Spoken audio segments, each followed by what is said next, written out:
click, click, click, click. You guys hear that? Man, that's a sound I heard 20 years ago coming from the heels of my fancy Italian loafers on one of the absolute best days of my career. I was walking down the hallways of Sunnyside Hospital just outside of Portland, Oregon, and the thought crossed my mind, dude, you're the CFO of this place today.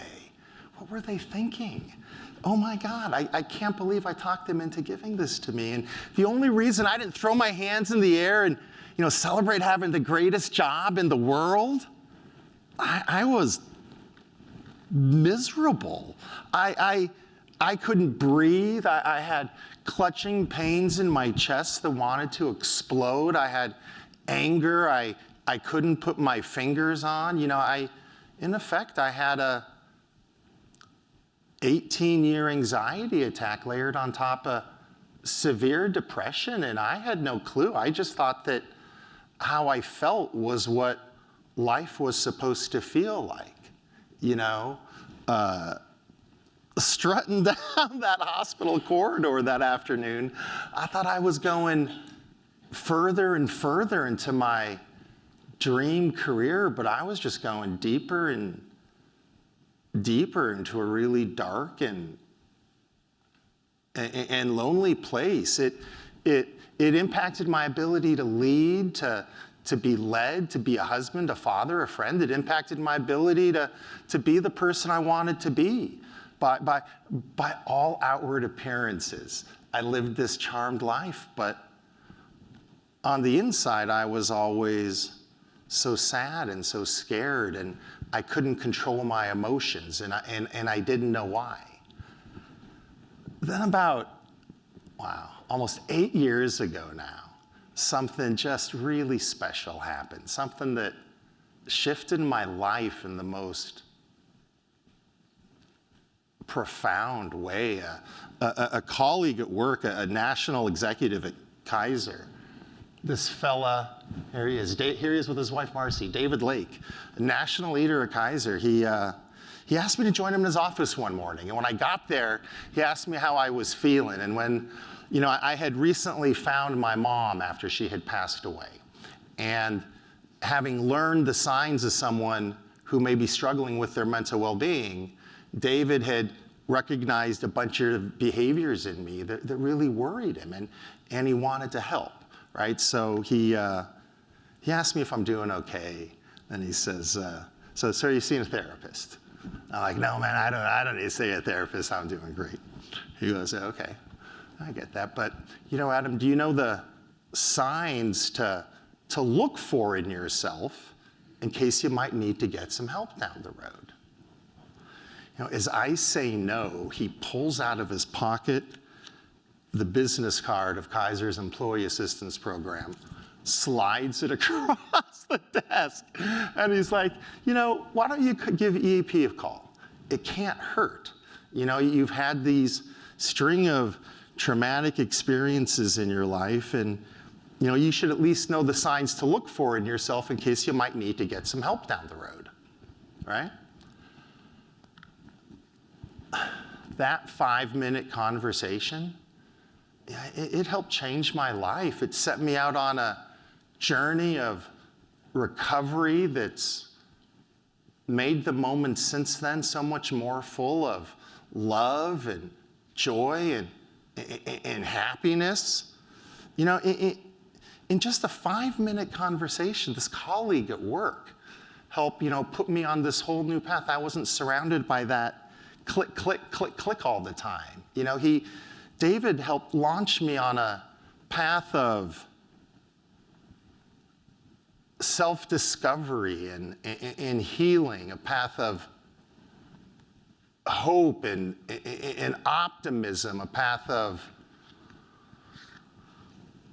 spiritual awakening and fulfillment. And I realized that I wasn't on it alone. The path that David set me down by calling the EAP hotline, by going to therapy, by talking about my feelings with the people in my life, I found that I had a ton of folk all around me who just wanted to be there and help and love me and try to help me get better. And I also learned that by being open and honest about what was going on with my mental well-being on a day-to-day basis with colleagues at work, whether they were senior leaders or staff members, and genuinely caring and worrying about all of their emotional needs and mental well-being too, that, not only my life and the lives of a lot of my teammates changed, but our business performance changed, right? A high-performing team started delivering on a level that was completely different than before. And what I hope you hear from tonight, what I hope you take away from my book is, it's time for all of us to break through the myths and stigmas of mental illness that have informed traditional leadership practices, right? It's time for all of us to have mental health literacy in our professional toolboxes. We all have a physical health literacy in our toolboxes, right? If someone was choking at a lunch meeting, we'd all know how to help them. If someone was having an anxiety attack at that very same lunch meeting, you wouldn't know how to help them, let alone even know if they were having a struggle to begin with. The bottom line is that learning the signs and symptoms that someone may be struggling with their mental well-being, learning how to approach them and engage them in a safe, thoughtful, caring, non-judgmental manner while providing hope that recovery is possible, knowing how to guide folk to services in the community and provided by your organizations where they can get help, knowing how to normalize the topic of mental health in your teams and organizations.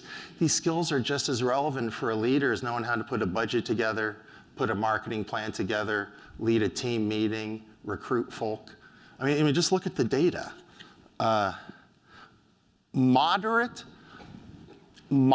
depression alone has been shown to drop average productivity by 35%. Right? So that's 2 lost days of work productivity each week when someone struggles with moderate depression. Right? So minor depression's like 20%, severe 45+. Now, on the other hand, Oxford University, their MBA program a few years ago out over in the UK, found that folks who are happy have 13% higher productivity than average, right? Now, and it impacts just like, it's about just showing, it's hard to hit the simple stuff when you're struggling with your mental health. The Gallup group found a few years ago that Americans who struggle with their mental well-being have 5 times more unplanned absences each year, right? And they quit their jobs.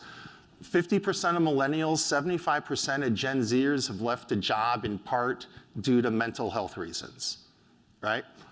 And, as Sarah mentioned earlier, 81% of Americans share that how a future employer will support their mental well-being will be a significant factor for them in choosing their next job, right? So 81% of the people that we're all looking to recruit, grow, retain, they expect us to know it with this information already, and they've proven that they'll leave us if they don't. And you really can't blame them because, without knowing it, because we weren't really educated on it.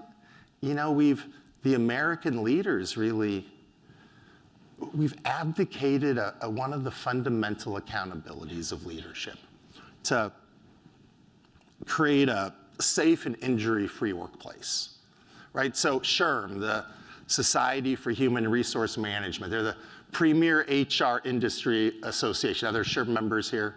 There must be a SHRM members here, all right. Last year in the annual SHRM workplace study across America, found that more than half of Americans feel emotionally drained, burned out, and beat up from their work. And more than 35% of Americans say that their workplace has a negative impact on their mental health, right? All right, so to be crystal clear, that means that on any given day, right, more than a third of us may be leaving work in a more clinically ill manner than when we walked in the door, right? The workplace, it's actually clinically hurting us, so much so that the state of the workplace well-being in America is so dire that a couple years ago, the then Surgeon General Vivek Murthy identified workplace well-being as one of the top population health priorities in the United States. I mean, let that sink in for a second. One of the most powerful levers we as a people have to pull to improve the overall health of the nation. On the website today, I looked last week, it was still there, unless something has changed recently. We have a new Surgeon General, but the data's still there. You don't see homelessness, obesity, diabetes, opioids, but workplace well-being. How we experience the environment and cultures of our workplace is now one of the top 12 population health risks in our country, right? It's the thing that we can do to make us the most healthy. And it makes sense when you think about the prevalence data. So here we go. So here's the official prevalence stat. Every year, more than 1 out of 4 Americans experience what a behavioral health clinician would diagnose in a medical record as a mental illness. Less than half of us get help, and the average time period from the onset of symptoms to getting help is like 11 years. Can you imagine noticing the signs of breast cancer or skin cancer but waiting 11 years to see the doctor? Right? So it's 25% of all the people in any room you walk into all year. It's 25% of all of you walking into any room you walk into each year. So let's paint a finer point on that. So do me a favor, help me out. If your birthday is in, I don't know, June, July, or August, stand up for a second. June, July, summertime birthdays, stand up. I'm so sorry, you didn't come here to exercise. This looks, okay, so now, so stay standing for a second. All right, so now everyone look around the room for a second. Yeah? This is what 25% of this room looks like this year. All right, thanks, guys. You can, but we don't know if, we don't know if that's the right 25%. So, blue eye full. Everyone who has blue eyes, stand up. This is gonna be hard for summertime blue eye birthdays. All right, blue eyes. Who's got blue eyes? Oh, see, okay. So now, if you're over 6 foot, stand up too. Or this is blue eyes too. We need more people. There's blue eyes standing up and more than 6 foot, and maybe in the red in the back, maybe you guys in the way back there. Yeah, let's get you guys up. You guys got nailed. Okay, that's perfect. Okay, so now this is what 25% of the room could look like too, right? The fact of the matter is I have the foggiest idea what 25% of the room it's going to be this year. I just know with, you guys can sit down, thanks. I just know with scientific precision that it's going to be some 25% of the room this year, and if you don't do something about it, 25% the next year, and the next, and the next, and the next. So mental illness, it's real, it's all around us. It can be paralyzing, it can hurt like hell. It's stunting the performance of all of our teams and organizations. But I swear, as a recovering CFO, I just see dollar signs all over the place here. Because here's the really good thing, is that, we can get better. Recovery from a mental health condition is possible. Conventional therapies more often than not work, and treatment modalities are getting better and better every single day. The fact of the matter is that the recovery from a mental health condition, it's not just possible, but it's probable. And it's not just probable, but it's expected, especially with early intervention. And so you gotta wonder, what the heck's going on here? How could so many of us be experiencing this clinically diagnosable and treatable illness, but so few of us get help, right? But that's been studied too. And you will be unsurprised to find out that 80% of people who don't get help for a mental health condition say that the number one reason they don't get help is stigma, right? You know, they're afraid what everyone else is going to think.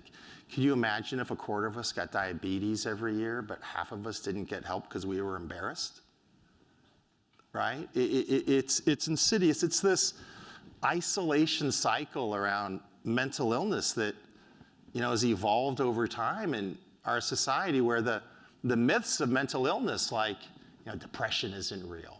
Those fuel the stigmas, like, you know, people with depression are just weak. And those stigmas drive feelings of shame. You know, oh my God, I'm a depressed person, I must be weak, what's wrong with me? So what do? You stay silent, and there's this self-perpetuating cycle that's literally ripping us apart from each other, right? But in here, it's also, in there is also an elegant solution. Because as we share our stories with each other, and educate ourselves, the myths get busted, the stigma fades away, the shame kind of evaporates, and then people start telling their stories, and more people start getting better, right? So there's an elegant solution in here. And so, you know, in that spirit, I'll take you back to that 5-minute conversation in David's office now, almost 8 years ago. You know, as I walked in his office that day, I had no idea the severity of the illness I'd had for the last 18 years, let alone that I struggled with my mental health at all. You know, and which is ironic given where my story really begins. When I was a younger guy, 29, and getting groomed to run my family business, I found my dad after he died of suicide. And, you know, I didn't get anywhere near enough help that I needed. You know, my best friend, my business partner, the guy I always wanted to be like, you know, calm, cool, collected. You know, Morton Emer was the last guy anybody thought might be struggling with their mental health. And, you know, what happened at this crossroads of my life where I needed it the most, and it would have prevented so much pain down the road. I only had a few therapy sessions, and I just went off running into the world, right? You know, finding my dad's suicide was like this shadow that was always with me, right behind me, just ready to lurk out and pop out and haunt me if I stopped thinking about anything else. So I ran really damn fast. I got an MBA, I got married, grew a successful career, CFO of a hospital, CFO of a multi-billion-dollar healthcare system. I ran the operations of a $4 billion health plan, you know, for a guy who only got into business so I could hang out with my dad every day. I was doing okay as an accidental healthcare executive, right? Or at least I thought I was, because at times, without knowing it, I was a monster to everybody around me. Right, my colleagues at work, my kids, my friends, my now ex-wife. I raised my voice. I interrupted people when they spoke. I could be relentless, arrogant, short-tempered, defensive, impatient, dismissive. I could be a real son of a bitch to everyone. But what I really was just the son of a guy who had taken his own life. I was the son who lost his icon. I was the son who didn't know where to look to deal with this pain, so I pushed it down, right? And I had no idea I was using all of my strength and resilience as a person to keep it hidden from everyone around me, even from myself. But that dude, David Lake, Lake had mental health literacy. He recognized the signs and he knew what to do. By the way, here's what actually happened. And this, I cannot believe the universe works like this sometimes. But so David Lake, he asked me to join him in his office on a Monday The day before on Sunday, he's sitting in his church in a mental health first aid class as they're going through so he's in his church, going through a mental health first aid class on Sunday. They're going through the signs and symptoms that someone could be struggling with their mental health, and he's like, Adam. Oh man, Adam's in a lot of trouble. Love this. Next day, the next part of the class, they teach him how to approach somebody in a safe, thoughtful, caring, non-judgmental manner, is when they gave me the business card to the employee assistance program. Is where he came up with that idea. So, a senior leader at an $80+ billion company went to his church one day, became mental health literate, and the next day in a 5-minute conversation, helped get me on the road and on the right path where I could take the steps to get better. And where is the next day I saw the EAP counselor, and that's where the real hard work of healing began, right? Starting taking antidepressants, going to therapy, specialized trauma therapy, and all that helped a ton, but I still was moving through life feeling like I was running upstairs breathing through a straw, right?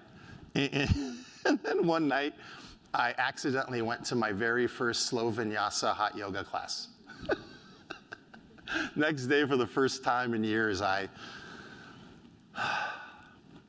took a deep breath, right? And even though I still have good and bad days over time, eventually I came out the other end. I came out stronger than I ever thought I could be, for the very first time in my life, true self-love, respect, self-trust, self-confidence. And I came out forged with this knowledge that there's not one thing the universe or serendipity or genetics can throw my way that I can't overcome. And while I was on that journey of recovery and getting educated on the facts, I started thinking about leadership differently. At the time I had maybe, 400 folk on our teams in the Northwest, which meant that I was gonna have 80 of my colleagues, my brothers and sisters, my friends, right? These people I work with every day. 80 of my folks are gonna be in just as much pain as I'm in, and most of us were gonna be struggling in silence like I was. I started thinking, oh my gosh, what if we were gonna have 80 people with heart disease, cancer, diabetes, whatever? We'd have a crisis on our hands. And so we volunteered to pilot a workplace mental health literacy program for Kaiser nationwide. So we did this in the Northwest. We took all 400 folk out of work over the course of 2 weeks in 4-hour increments, executives, staff, supervisors, everybody together. We all learned how to notice the signs and symptoms, to approach thoughtfully and guide to services. And what happened, and what still surprises me, is that over the next couple years, as we kept training everybody, and as I kept being honest with what was going on day to day, I'd be like, guys, I'm having an anxiety attack. I got to run out of here. I'll be back in an hour, right? And as I was talking like that created the space for everyone else to start sharing their stories, right? 2 years later, we're the highest employee engagement stats nationwide for Kaiser's health plan. We're the happiest employees of 25,000 people across the country in our little teams in Portland, Oregon. It's amazing. We also, 2 years later, on almost every single health plan operations key performance indicator, we were #1 in the country for Kaiser. So we were the highest performing health plan nationwide for Kaiser. We also, 2 years later, were the highest performing Medicare health plan in the Pacific Northwest, and within the top 6%, I shouldn't do that while I'm talking, should I? Top 6% nationwide. All I wanted to do was get people not to hurt. But what we ended up doing was unleashing all of that productivity and performance that's stuck up there that we were talking about earlier, right? you know, over a 20-year career at a organization that, you know, really invested heavily in facilitative and psychological safe leadership training for their teams, going through a mental health literacy training program with my teams was the single best team development and performance growth opportunity I ever participated in, right? And it was so unbelievably also very simple, right? You know, in effect, all we did, for the love of the universe, all we did is just learn to have 5-minute conversations like David had with me. That was it. That was it. But before all that started, about a year before this, so I told you earlier, I saw David, he sends me to the EAP counselor. Then I took about 6 weeks off of work. And when I came back to work, everybody was like, so dude, where have you been? And I wasn't sure what to do, right? And you know, you don't like run a health plan and just disappear for 6 weeks when no one says nothing, right? So maybe about 3.5 months after I came back to work, we had an all-hands meeting in the Northwest. We had about, you know, a couple hundred people in the room like this, and people, what do we call them? Video link on the walls and stuff, people who worked from home then.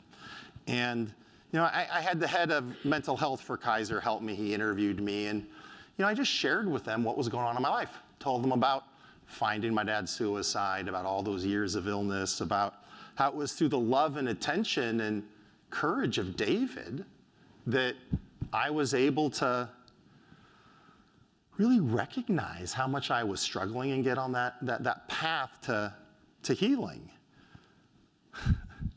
You know, a few days later, I went for a walk with this young guy on our team, this fella named Cameron, this young, earnest, high-performing, 20-something kid we had recruited from Colorado.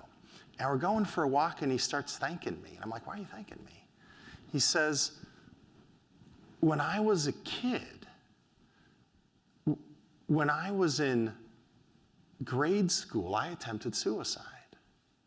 And I went to therapy through middle school and high school, and you know, it just didn't seem to work. And I know I don't want to die, but I just always thought that my life was going to be sad. And then I heard you, my boss's boss's boss's boss, share that you were going through the same thing, and that even though it wasn't working yet, you were going to stick with therapy for a while because you had confidence that it would work. You know, like, I'm just thanking you because it inspired me to try therapy again. And he had made an appointment for a couple weeks down the road. And you know, this kid, Cameron and I, we stay in touch to this day. And I had a chance to, when was the last time we chatted? In September, middle of September we chatted. And I am here to report that 8 years later, Cameron's thriving. He's thriving, he's happy. He's surrounded by a great group of friends in Portland. He just started a job in October that he's really, really excited about. And if Cameron were here tonight, if David Lake were here tonight, you know, what they would tell you is, if you want to take care of your business and your teams, you got to take care of your people. And if you want to take care of your career, you have to take care of yourself. And there's just no better way of doing that, and starting with the foundation of mental health literacy and normalizing the topic of mental health on your teams throughout Georgia. And what happens is when you do, you end up with people like me running around talking about you the way I talk about this Lake fella, right? As one of the kindest, most thoughtful, authentic, empathetic, yet performance-driven leader I ever worked with. And I cannot wait to see what my new home of Atlanta and Georgia looks like when you do. Listen, thank you so much. It has been just an honor to be able to spend some time with you. And Mr. Moody, if you could come on up.